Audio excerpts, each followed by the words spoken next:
Game reviewers are broken. Big gaming journalists have become laughably dogshit, and so many channels are becoming harder and harder to trust. This is a brutally transparent video that explores the reasons why, and the perspective I've wanted to share for a very long time. So this is where I feel it all starts to go wrong. Games are getting longer. And let's be honest here, how the hell does someone like you or myself fully take in and become fully immersed in a 100-hour game and create a review within a few days of release or even on launch day? Well, you'd get an early key. Yes, in some cases this does happen, which helps out a ton, but there is actually some major drawbacks that don't get spoken about enough. So first, it's quite rare to get more than just a few days early access, which really doesn't give channels that aren't massive like IGN a very good head start. In fact, it barely touches the sides. But from my experience, that is not the worst part. Respected channels that have been around for ages and know this game inside and out, like the Angry Joe Show, has actually made some pretty interesting points that don't really get talked about enough. When you get an early key from a developer, even if you don't mean to be, you do feel somewhat inclined to be a bit more lenient on the game, compared to just buying it exactly like you watching. And it might be a bit subconscious, but more often than not, it just feels like there is strings attached. And as you can imagine, this is a very dangerous situation to be in if you are reviewing a game with thousands of people expecting an unbiased opinion. And how the hell do you even review a game properly when it's become the new norm for so many to have major underlying issues and bugs? And these don't normally get fixed until the day one patch. So how do you know what is and what isn't going to be fixed on day one? It just turns into a complete guessing game and it just clouds your judgment. And I'll be 100% real here. When I have been sent keys in the past, which wasn't too often, the critiques in the video severed their relationship almost instantly, and I never heard a peep since, which kind of did make me feel a bit disheartened. But at the same time, I wasn't going to completely change my opinion for the sake of getting a few days early access to future games. As yes, it helps to play them early, but the relationship I have with you is priceless, and no game developer should or would come between that. You watching is the only reason I can even do this in the first place, so why the hell would you tarnish that? The few developers that do give early access without giving a dick about what you say do exist, but they really are rocking horse shit. And as Angry Joe and other respected channels have said, although it's definitely not ideal, just paying for a game and playing it on release like you watching is normally the best route to take. And that's actually why I've been working with Instant Gaming for a long time now, because it's a place I use myself to grab games way cheaper, without any strings attached. And if you do want to support the channel and pick up games for far less, check out the link in the description down below. It's a simple way to get legit copies at some pretty big discounts. And this may trigger people, but let's be honest here. The big journalists know that if they're too honest, they might lose early access and connections to these game devs, which I'm sure has led to a reviewer censoring themselves and being tempted to round that 8.5 up to a 9, or maybe just downplaying some pretty big flaws to avoid severing connections. And it's just one of the many reasons why scores can seem so damn off. So with none to very little early access for most creators and games getting longer, fully taking in a 100-hour long game is just impossible. But the earlier you get the video up, the better it will do in terms of views. So this essentially results in rushed reviews and half-arsed content that I'm sure you've seen a lot of, and you can probably see the reasoning behind it. Playing as much as possible, even if that means staying up all night, literally becomes the only option to creating a decent video, and to still upload during peak times before people stop giving a shit. And I'm sure you can see how what starts off as the best job in the world reviewing games could eventually turn into a painful process you no longer love. And it's why I personally refuse to rate games out of 10, only tell you what you need to know and whether a game is worth it or not in relation to its price. Anything deeper than that really demands a fully immersed playthrough without rushing absolutely nothing. And I think you watching can tell whether someone truly gives a shit about what they're talking about or whether it's just a job.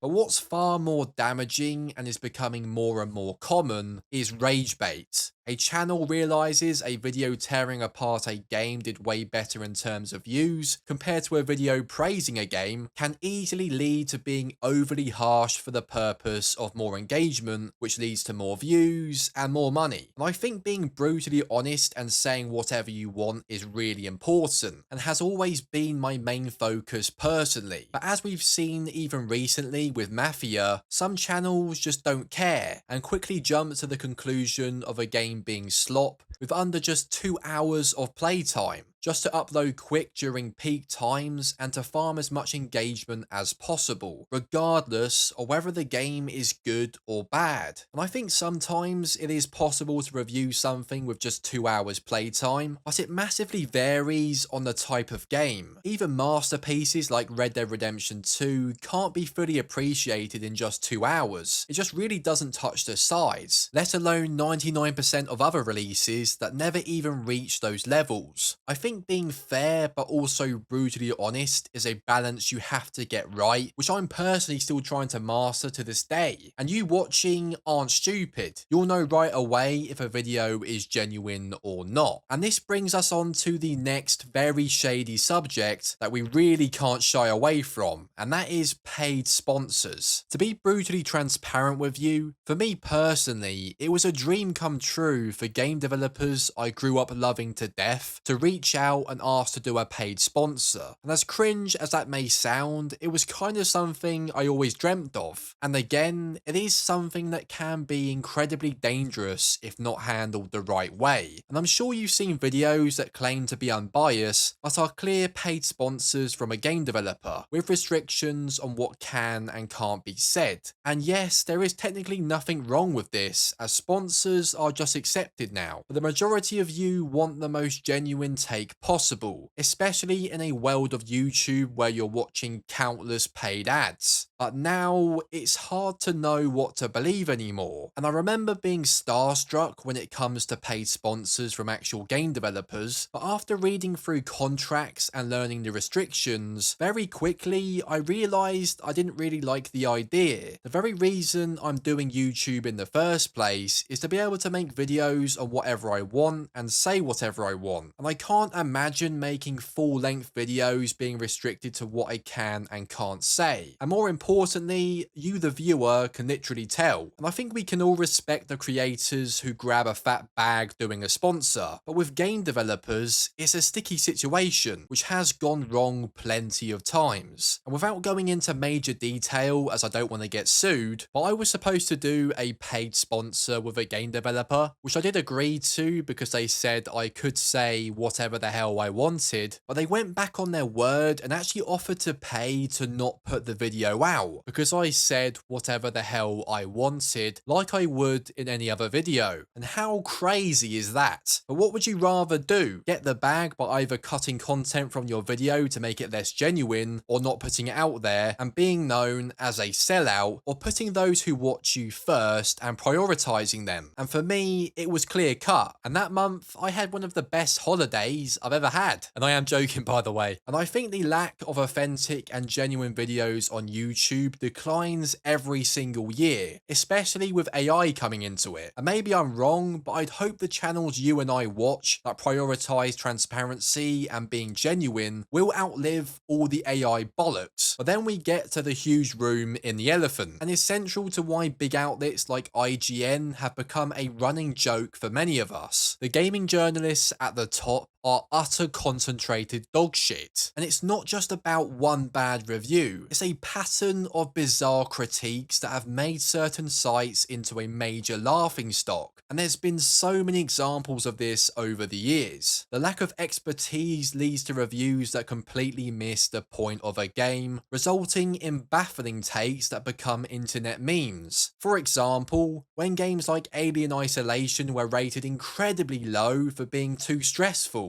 and where games get a lower score because they have too much water. These weren't just piss poor opinions, they demonstrated a complete misunderstanding of what the game is even trying to achieve. And it's like a food critic complaining that a ghost pepper had them on the can shitting their guts out for an hour. Despite their immense resources and budget, I think the root cause is that their massive channels and sites have to review literally everything, and this forces them to assign a writer to a game that they might not know dick about, simply to meet the deadline. You wouldn't trust a film critic who didn't know that Tarantino bums feet, so why trust a game review from someone who can't grasp the core principles of the genre they're actually playing? The review isn't just bad, it's useless like tits on a ball hog, and is why a lot of us just don't trust these huge channels unless you just want some entertainment. So, with all that being said, let's go back and answer the initial question. Why are game reviewers so bad? Reviewers get crushed by incredibly tight deadlines that force them to rush. Some just don't have the skills or knowledge for the specific game they're playing and are utterly clueless, and many other videos either get blindsided by paid sponsors or become obsessed with rage bait, and I honestly think some of this is the reasoning behind why certain games get appreciated so damn much many years after release. As time lapses, a lot of us have time to appreciate every detail with no time constraints and complete freedom, resulting in new perspectives, hours of amazingly detailed retrospectives, and massive glow-ups that aren't always caused by nostalgia blindness. And I've covered multiple games on the channel that are amazing examples of this. I hope this gave you a somewhat unique insight, as I've really wanted to explore this with you for a long time. Just hit the like button and subscribe if you want more deep dives like this, and let me know your honest thoughts in the comment section down below. And to see an example of how certain game reviewers have really gone downhill and how rage bait is really impacting YouTube, click the video on screen. You definitely don't want to miss this. Thank you guys for watching as always, and I'll see you next time.